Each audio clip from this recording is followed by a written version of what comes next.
Hello everybody, I'm Tony Cho and welcome to another episode of Regenerative Living. Today we're going to talk about the future of the built environment. And just so you guys know, there's about 2.5 trillion square feet of buildings in the world. In the next 20 to 30 years, as the world urbanizes, there'll at least be double or triple of that in new construction. So think about that. In the next 20 to 30, everything that has been built since the dawn of civilization will be doubled or tripled in the next 30 years. That's like building one New York City every month for 4 decades. Think about that. So is that sustainable? Obviously not. And what are the materials being used for that? Concrete and steel. Also not sustainable. Where is concrete gotten from? Rivers, streams, and the bottoms of lakes. It's not sustainable. I don't think anybody's really thinking about how we're co-designing it. What about the hundreds of millions of billions of square feet of existing buildings that are now going obsolete due to technology disruptions, AI, the pandemic? Office buildings are shuttering across the globe. And how are we going to think about repurposing that existing infrastructure that tells a story of the past, that honors the past, while paving a way to a regenerative, sustainable future? What do you think is the most sustainable way forward? Do we really need to build all of that new construction? We look at all these mega projects in the Middle East. We look at all these mega projects in Asia. We look at mega projects in the United States. Is it all necessary? Is there a demand for all of that? Particularly when we have stagnant populations in Western civilization. You look at Africa, which to me is the future of cities and has the potential to disrupt the whole model and leapfrog over the old paradigm of just building at any cost. And I think that it's completely unsustainable, and I think it's time we sound the alarm bell. One of the things that we can do is focus on adaptively repurposing the existing buildings that we have. And that's something I've dedicated my career to for the last 20 years. I take old buildings, I revitalize them, I enliven them, we re-tenant them, we repurpose them, and we reinvigorate an entire neighborhood, an entire economy. And if you can do it with small businesses, the creative class, then you can create an economic engine and a flywheel that can help revitalize a whole area, not just in the buildings themselves, but in the actual fabric of that community, because they're part of creating something that's going to give them pride while connecting them to history. Let's take South Beach as an example. Imagine if the conservationists of the 80s, who helped to preserve Art Deco in South Beach, were not successful. And all of those beautiful hotels, those boutique hotels from the 30s, 40s, and 50s had been demolished so that we could pave the way for a monstrosity of new buildings, of glassy condos. What would Miami Beach look like? And would you want to be there? Would that be Singapore? Would that look like another place? And I argue that without the adaptive reuse and the historic preservation, the essence and the value of place would not exist, because it's just wiping history without reverence and concern for what came before us. And there's many examples of other projects that have demonstrated successful adaptive reuse, like the arcade in Providence, Rhode Island, which was built in 1828 and once left abandoned. The arcade became the first indoor mall in America to be repurposed into Micro-Lofts and retail. The building opened with 48 compact residential units, above 20 boutique shops. Units rented out quickly and attracted a 4,000 person wait list. In 2020, some lofts were sold as condos. Avalon Alderwood Place in Washington, located on the site of a former Sears anchored store at Alderwood Mall. This 2-tower, 328-unit apartment building was built in 2022. Instead of demolishing the mall, developers integrated residential into the active retail environment. The Avenue in Milwaukee, Wisconsin, originally part of Grand Avenue Mall, this was converted in 2019 into 50 stylish live-work apartments with a central atrium and front porch replacing former storefronts. So we're talking about upcycling, recycling buildings. And why is that good? One is the environmental impact, but two is the storytelling, the history, honoring the past, connecting people to place. What is the value of storytelling in a modern society where people have a 1-second attention span? You tell me.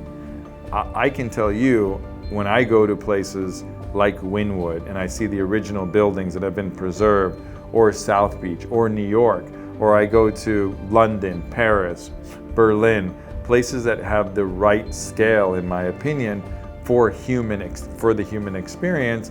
It's low-rise, it's walk-up buildings, it's 3 stories, it's 4 stories, it's 5 stories with ground floor retail so that you engage the pedestrian. It's all about the pedestrian and the bicyclist. It's not about the automobile.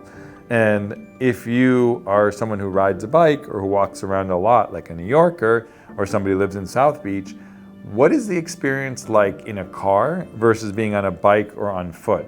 It's a completely different experience. You are engaged with your environment when you're walking on foot or when you're in a bicycle. So with 2.5 trillion square feet in the pipeline, in the global built environment pipeline, which is completely unsustainable, particularly from a building materials and material science standpoint, our science is not progressing enough, and the regulatory limitations for building codes, particularly in Florida where we have hurricanes, is not moving enough to have fully sustainable in buildings that could be regenerative, that could actually be giving back into the natural environment, could actually be contributing to natural capital instead of extracting from it. And we've got to stop. Humans have got to stop this extractive, incessant need for growth at any cost. It is just simply not sustainable. And it's actually much better to be more resource conscious and to be more historically oriented and to more place-based development where you're honoring the past by incorporating old buildings and new buildings with the appropriate building materials for a future that's more regenerative for all. What type of city do you want to live in? Something that's completely brand new with no history, with no old buildings? I mean, how incredible is it to go to Rome or to Israel and see these historic sites from thousands of years ago, or see the pyramids in Egypt? What type of emotion does that connection to those old ways of building or worshiping or the rituals have as an impact on you as a traveler? What kind of impact does that really make on your life? For me, you can't put a price on it.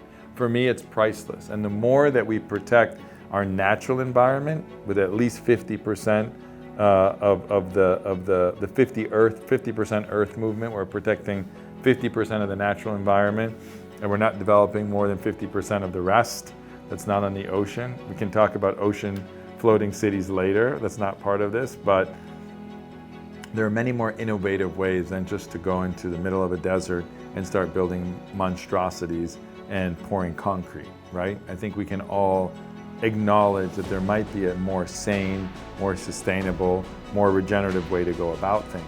So what my recommendation is, and this needs to come from the governments and from the public sector, how do we properly incentivize people to adaptively repurpose the existing infrastructure we have, taking into consideration external factors such as social and environmental concerns? Because when I renovate a warehouse, I don't pour new concrete. When I renovate a warehouse, I don't need to bring in all these external materials. I'm taking what's existing there, and places like Jacksonville recognize the value of doing that and have offered incentives to adaptively repurpose 100-year-old warehouses. What is the government doing for you in your city to encourage adaptive reuse and repurposing buildings? We've got malls all over the country and all over the world that are going to go obsolete. Why? Because of e-commerce, because of Amazon. One of the things that we could do to repurpose those malls is turn them into Uber parking lots or autonomous vehicle parking lots, or adaptive reuse them and make them into suburban urban communities with mixed use, with residential, with commercial, as well as with retail experience, so that it's becoming not a single purpose use. There's so many buildings and facilities, whether they're schools, sports auditoriums, how often are they getting used? I mean, we spend billions and trillions of dollars on all this infrastructure that maybe they get used once a month, twice a month, 3 times a month would even be acceptable. But these buildings end up sitting there hogging up energy, air conditioning, heating, ventilation, all of that to have these buildings sitting empty. I would really love to do a study and understand, just like the cars. I mean, most of us have 1 car. Many people have 2, many families have 2, 3, and 4 cars. What percentage of the time do you think that those cars are sitting idle? I think it's as much as 80, 85%. Does that really make sense?